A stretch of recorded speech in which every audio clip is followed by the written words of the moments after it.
Closed doors, I'm a fool for your love.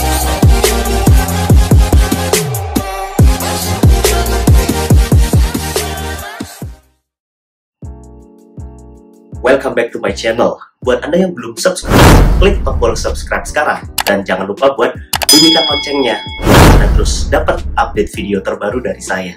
Kali ini saya mau membahas tentang kenapa ada reseller, agen atau distributor, atau bahkan member network marketing yang gagal dalam menjalankan bisnisnya.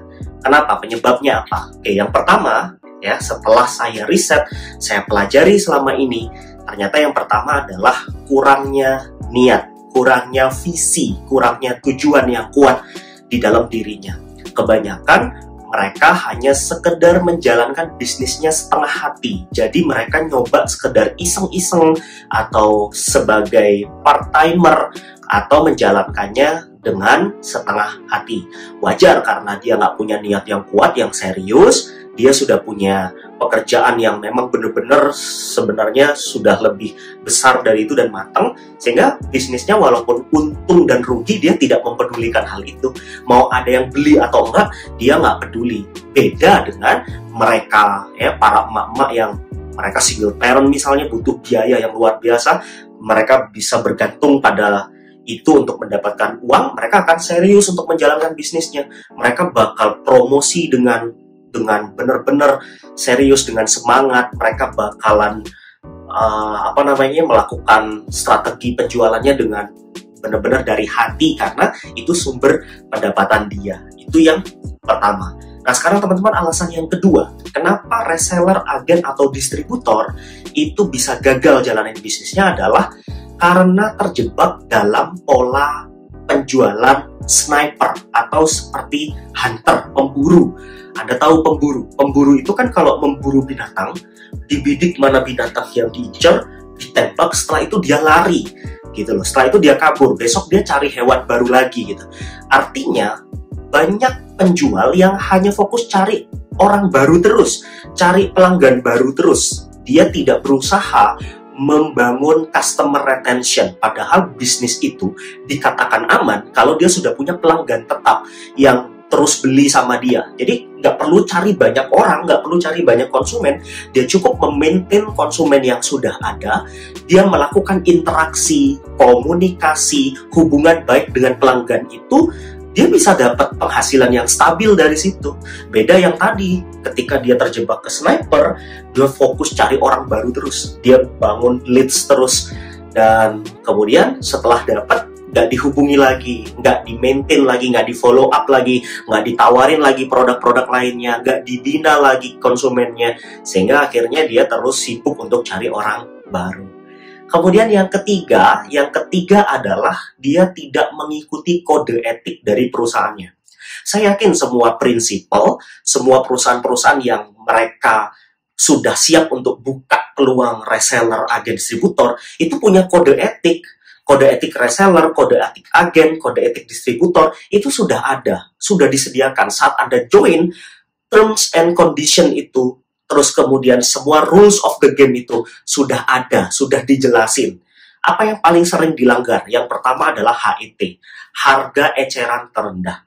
Pusat atau prinsipal sudah menentukan harga batas bawahnya sekian, tapi banyak reseller justru perang harga dengan berbuat nakal, curang. Kita lihat aja di marketplace, di Shopee, di Bukalapak, banyak sekali reseller-reseller dari satu brand, satu produk yang balap-balapan harga, bahkan harganya ditekan jauh di bawah harga yang ada. Biasanya sih penyebabnya ini adalah mantan reseller, agen, distributor yang sebenarnya sudah non-aktif, tapi dia masih punya sisa produk, sehingga produk yang nggak kejual itu sama mereka diobral, akhirnya di bawah pasaran. Nah, ini yang paling sering terjadi di market, pelanggaran yang paling sering terjadi. Ini akan merusak brand dari perusahaan itu sendiri.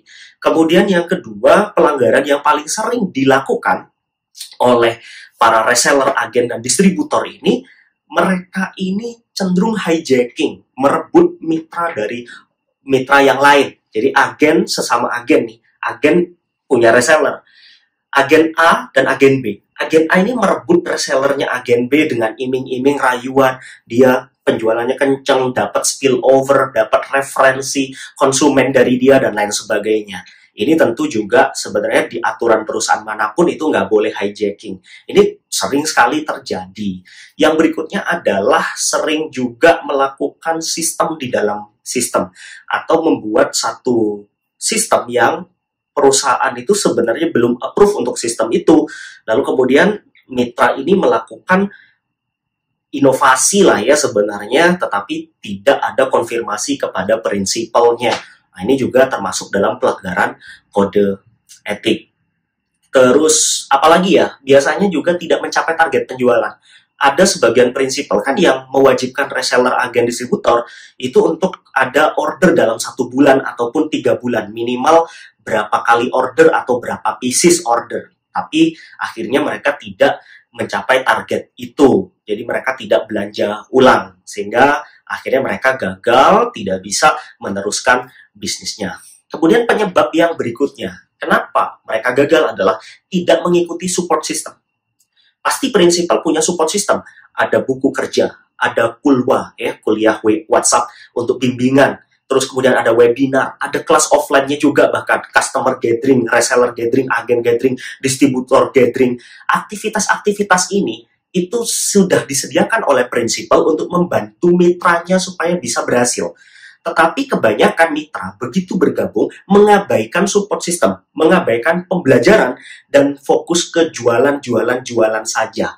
Sehingga akhirnya dia tidak memiliki upgrade ilmu, tidak memiliki cukup skill untuk bisa memasarkan produknya. Ketika gagal, prinsipalnya yang disalahkan. Padahal dia tidak memanfaatkan support sistemnya. Seperti template marketing kit, itu kan sudah disediakan, tapi nggak pernah dipakai. Ada buku kerja yang tinggal checklist, ngikutin semua panduan itu, tapi nggak pernah dipakai. Sering diabaikan. Kulwa nggak pernah disimak. Akhirnya fokus jualan, tapi jualannya salah. Caranya salah. Sehingga dia gagal dalam menjalankan bisnisnya. Ya, nah berikutnya lagi, dia nggak menguasai ilmu marketing atau pemasaran. Di pemasaran ini banyak loh, khususnya apa? Tidak menguasai product knowledge. Karena tadi dia nggak mau belajar, nggak ikut support system, dia nggak kuasain product knowledge-nya, sehingga nggak bisa jelasin dengan baik ke konsumennya, ke marketnya. Padahal product knowledge itu penting untuk dipelajari. Kebayang nggak kalau produknya banyak apalagi?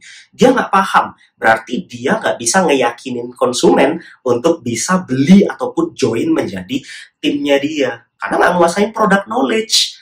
Gitu. Lalu kemudian yang berikutnya adalah tidak fokus menguasai customer relationship atau membangun hubungan dengan pelanggannya. Jadi akhirnya tadi kejebak ke pola yang sniper tadi. Marketing itu kan ada banyak. Yang pertama adalah fokus cara promosi. Ini termasuk dalam membuat desain konten, ya, konten marketingnya. Kemudian bagaimana dia bikin iklan di sosial media, di Facebook, di Instagram. Dia nggak ngerti caranya iklan. Dia nggak paham copywriting. Itu baru tentang cara iklan. Nah, yang kedua adalah cara presentasi. Cara dia menjelaskan. Ketika dari iklan itu ada yang masuk, orang nanya, Kak, mau info dong ini. Nah, cara presentasinya itu nggak benar. Cara presentasinya itu tidak meyakinkan, karena nggak paham product knowledge tadi. Akhirnya, menjadikan semua customer-nya tampak seperti customer PHP yang tidak memberikan kepastian join atau tidak, karena cara penjelasannya salah. Cara penjelasannya tidak menarik. Presentasinya itu tidak etos, logos, patos, tidak bisa meyakinkan. Kemudian yang berikutnya tidak menguasai dalam marketing itu ada teknik namanya adalah persuasi. Persuasi itu mempengaruhi orang supaya orang tadi yang udah dijelasin dia mau tertarik beli. Ya, minimal nyoba satu dulu atau minimal iya dulu. Dia nggak nguasain itu. Lalu teknik closing juga nggak nguasain. Gimana bisa terjadi penjualan. Lalu kemudian follow up tidak nguasain. Follow up itu orang yang sudah pernah nanya-nanya supaya dia mau beli lagi, atau orang yang sudah beli sekalipun supaya mau bertahan dan menjadi pelanggan setia. Dan yang terakhir adalah ilmu customer relationship management atau data pelanggan yang benar-benar dia paham tentang pelanggannya, membina hubungan baik dengan pelanggannya itu sangat penting. Itu semua adalah part dari marketing, dan reseller, agen, distributor kebanyakan buta akan hal itu, dan dia nggak mau juga belajar dari support sistemnya ataupun belajar dari luar. Padahal banyak sekali ilmu yang bisa kita akses secara free ataupun yang berbayar. Kemudian apalagi yang membuat mereka gagal? Mereka tidak menguasai people skill. Apa itu people skill? Ilmu tentang bagaimana membangun hubungan dengan manusia atau memahami manusia, yaitu komunikasi, memahami karakter, empati. Mereka nggak menguasain itu. Bagi agen dan distributor, people skill penting untuk apa? Membangun tribes, membangun teamwork, membangun komunitasnya supaya solid, supaya mereka loyal kepada agen dan distributor tersebut. Tapi karena dia tidak menguasai people skill, sehingga timnya dibiarin, komunikasinya aja cuek, bebek, lalu kemudian terkesan komunikasinya tertutup kepada mitranya. Gimana mitranya mau semangat, mau bertahan? Orang nggak pernah disapa, nggak pernah interaksi, nggak pernah dibina dengan baik. Lalu bagi reseller, people skill fungsinya adalah untuk menjalin interaksi dengan pelanggan. Jadi supaya cara jualannya, cara balas chatnya itu nggak songong, nggak kaku, nggak slow rest. Jadi people skill penting untuk menguasai, bisa ngambil hatinya pelanggan. Kadang orang itu tertarik beli ke reseller, satu reseller tetap langganan ke dia karena kenyamanan, karena kan banyak reseller yang lain gitu, tapi tetap memilih ke dia karena dia bisa ngambil hati, paham caranya memuji marketnya, paham memuji konsumennya. Nah ini yang sering sekali diabaikan oleh banyak reseller, agen, dan distributor. Yang ketujuh adalah terjebak di dalam pola palu gada. Apa yang lu minta gua ada. Jadi banyak reseller, agen, distributor yang sampai sekarang tidak fokus membangun kompetensi inti di satu bidang. Jadi kalau misalnya Anda mau di bidang skincare, ya silahkan skincare semua walaupun beda prinsipal. Contoh ngambil produknya brand A, brand B, brand C, brand D, tetapi semuanya skincare, it's okay. Terus kemudian yang sering terjadi, bukan hanya skincare yang dijual, tapi makanan juga dijual, kemudian fashion juga dijual, suplemen, obat-obatan juga dijual. Banyak sekali produknya sehingga dia tidak punya keahlian khusus di bidang itu. Karena banyak yang dipikirin gitu. Nah, sekarang reseller, agen, distributor yang sukses, itu kebanyakan mereka yang sudah spesialis. Jadi mereka menetapkan hati kepada satu bidang, mereka sudah menemukan, oke, gue mau jualan fashion. Mereka ambil dari banyak prinsipal, dari brand A, brand B, brand C, brand D, brand E, semuanya mereka punya dan mereka tawarkan itu, sehingga dia ahli di dalam bidang fashion itu. Atau skincare misalnya, brand A, brand B, brand C, brand D gitu. Itu diambil sama dia semua sehingga dia bisa menyesuaikan dengan kebutuhan konsumennya, tetapi fokus kepada satu bidang gitu. Skincare, fashion, makanan, itu dia. Lalu kemudian yang terakhir, tidak menguasai manajemen keuangan dan manajemen stok. Karena dia nggak punya laporan, jadi khususnya nih, arus kas dia nggak ada, uang masuk, uang keluar nggak ada. Parahnya lagi adalah uang bisnis dan uang pribadinya itu masih dicampur jadi satu. Sehingga dia dapat duit jualan itu langsung dipakai untuk kebutuhan dirinya, akhirnya kehabisan uang, kehabisan modal untuk belanja ulang kepada prinsipal. Jadi akhirnya stuck di situ. Kemudian stok juga nggak tercatat jumlah barangnya sekarang berapa, nggak pernah melakukan manajemen stok, nggak ngerti caranya stock of name. Akhirnya nggak kelihatan barang dagangannya dicuri karyawan atau sekarang posisi stoknya berapa, itu nggak tahu. Akhirnya kenapa dia nggak bisa repeat order kepada prinsipalnya, karena nggak ngerti posisi stoknya, mana ini ready apa enggak, ini ada atau enggak.